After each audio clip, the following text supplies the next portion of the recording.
আরও একটি গুরুত্বপূর্ণ পয়েন্ট, সেই গুরুত্বপূর্ণ পয়েন্টটা একটুখানি আমি প্লে করার জন্য বলবো। এই মুহূর্তে দাঁড়িয়ে রাজেশের সঙ্গে যেটা নিয়ে কথা বললাম সেটা হচ্ছে যে ওই নীল গদির ওপরেই শুধু কেন দাগটা পাওয়া গেল? কারোর ওপরে যদি নারকীয় অত্যাচার ওইখানেই হয় তাহলে তো তার আশেপাশেও সেই যে ব্লাড স্টেইন বা সেগুলো থাকবে।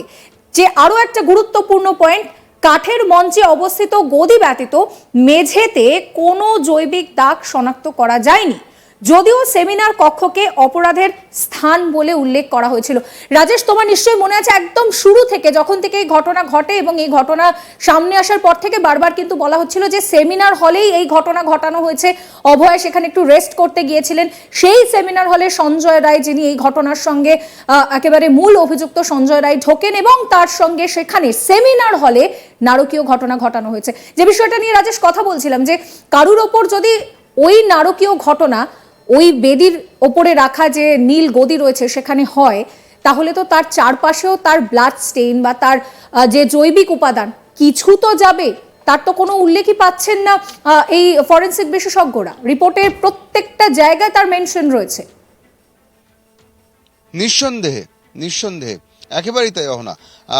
কারণ দেখো, যে যে ব্রুটাল ইনসিডেন্ট হচ্ছে, যে নির্মম নারকীয় যে হত্যাকাণ্ড ঘটেছে, সেই হত্যাকাণ্ডে দেখো এমন নয় যে শুধু সেই ম্যাট্রেসের মধ্যেই সেই ব্লাড স্টেন থাকবে, অন্য কোথাও তো সেই ব্লাড স্টেন লাগতে পারতো বা সেই সামনের দেওয়ালে লাগতে পারতো, অন্তত সেই মেঝেতে সেই দাগ পাওয়া যেত বলে মনে হয়। এবং রাজেশ, এই যে গদিটা যেটা রয়েছে সেটাও তো একটা কাঠের ওপরে রয়েছে।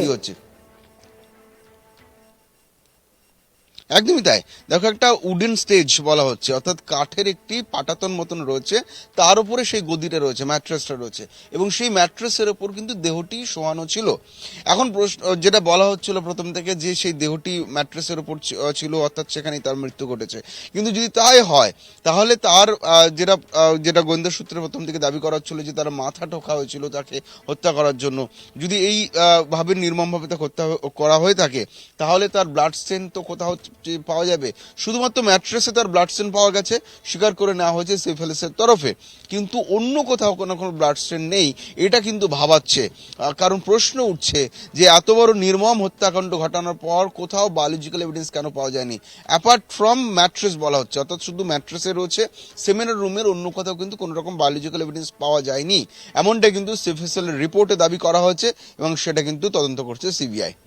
একেবারেই রাজেশ, তুমি আমার সঙ্গে থাকো। আমরা বলছিলাম যে যে রিপোর্ট সামনে এসেছে সেই রিপোর্ট আপনাদেরকে দেখাচ্ছে এবং কি কি ক্লু রয়েছে। পরের যে পয়েন্ট, আরো একটি গুরুত্বপূর্ণ পয়েন্ট, সেটাও আপনাদেরকে এই মুহূর্তে দেখাবো।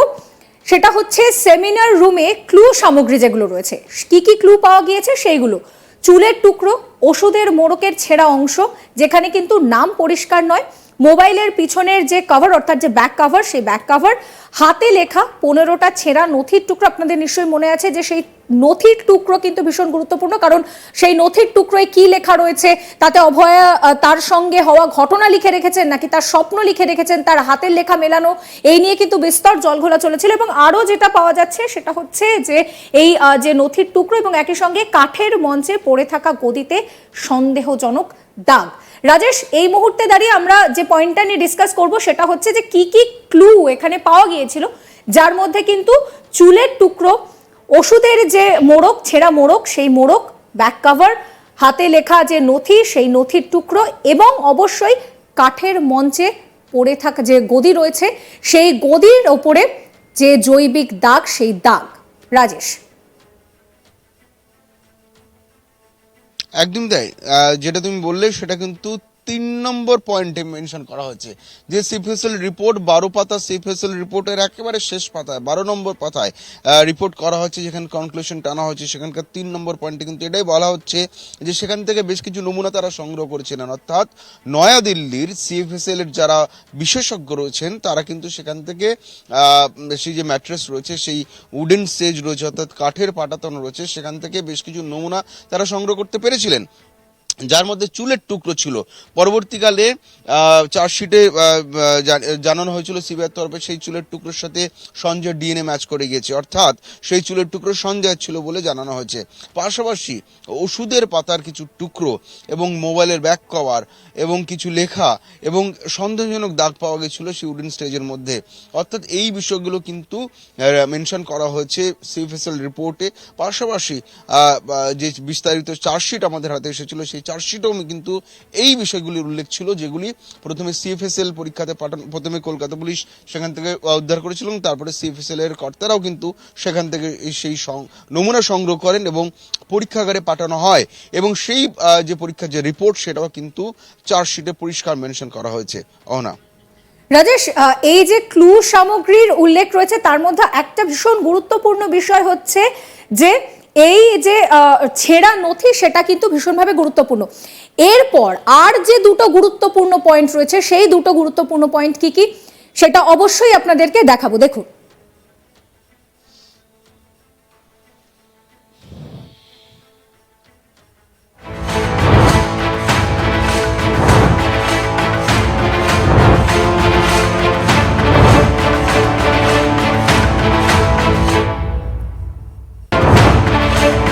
এই মুহূর্তে দাঁড়িয়ে আমরা কথা বলছি যে সিএফএসএল এর যে রিপোর্ট সামনে এসেছে 12 পাতার রিপোর্ট, সেই 12 পাতার রিপোর্ট নিয়ে আপনাদেরকে এতক্ষণ পর্যন্ত সেমিনার হল, ক্লু, এই সমস্ত বিষয় নিয়ে আপনাদেরকে যা পয়েন্ট উল্লেখ করা ছিল সেই বিষয়গুলো আপনাদেরকে দেখালাম এবং এরপর দুটো পয়েন্ট দেখাবো যে দুটো পয়েন্ট ভীষণ গুরুত্বপূর্ণ আপনাদেরকে দেখাবো।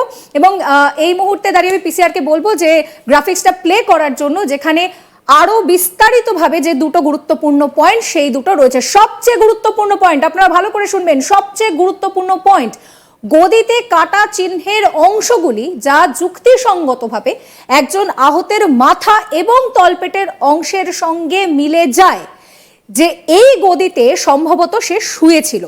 তবে ঘটনা দেখানো সেমিনার হলের ভিতর কাঠের মঞ্চের যে গদি এবং যে সংলগ্ন জায়গা সেখানে ধস্তাধস্তির প্রমাণ অনুপস্থিত।